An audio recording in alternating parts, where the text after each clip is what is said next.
Brigitte Lahaie, Sud Radio, le Love Conseil. Alors Bruno Martin, on entend souvent maintenant les sexothérapeutes dire surtout il faut pas se forcer à faire l'amour.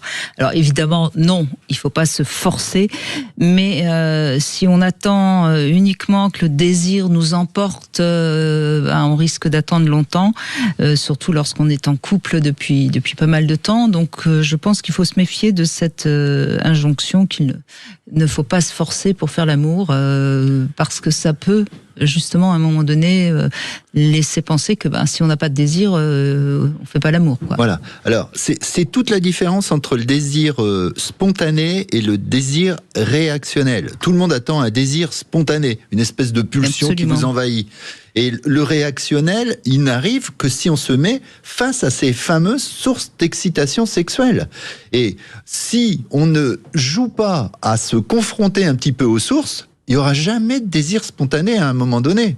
Il faut pas se forcer, il faut jouer à se mettre dans un contexte qui peut générer des excitations, et là c'est réactionnel. C'est peut-être ça que ça veut dire, se forcer. Absolument. Ça veut dire que le soir, c'est vrai, on est forcément un peu fatigué. La journée, on n'a pas forcément l'esprit à ça, comme on dit.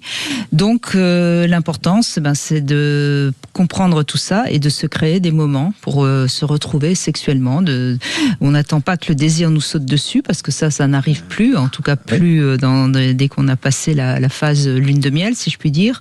Donc, il faut anticiper des moments où on va essayer d'éveiller notre propre désir. Tout à fait.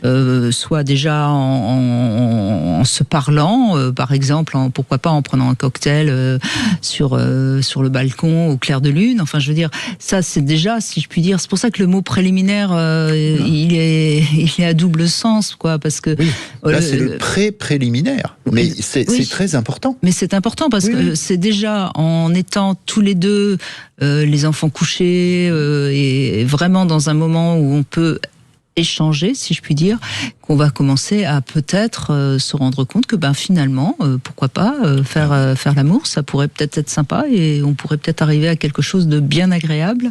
C'est comme ça qu'il faut bien voir les choses, parce que c'est exactement pareil pour le reste, en fait. Par exemple, si vous n'êtes pas tellement passionné à l'idée d'aller dîner chez les amis de votre conjoint ou de votre conjointe, parce que c'est pas des gens que vous appréciez particulièrement, mais vous avez un rendez-vous, vous y allez, et finalement, parfois, vous passez une excellente soirée. C'est peut-être un peu pareil. Pourquoi refuser à votre partenaire un moment agréable qui va l'être aussi pour vous ?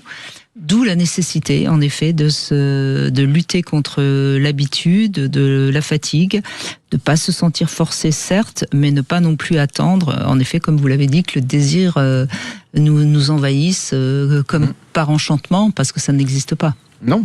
Moi, j'appelle pas ça se forcer, mais jouer le jeu. C'est-à-dire, je vais me mettre dans le contexte et je verrai bien jusqu'où ça va aller.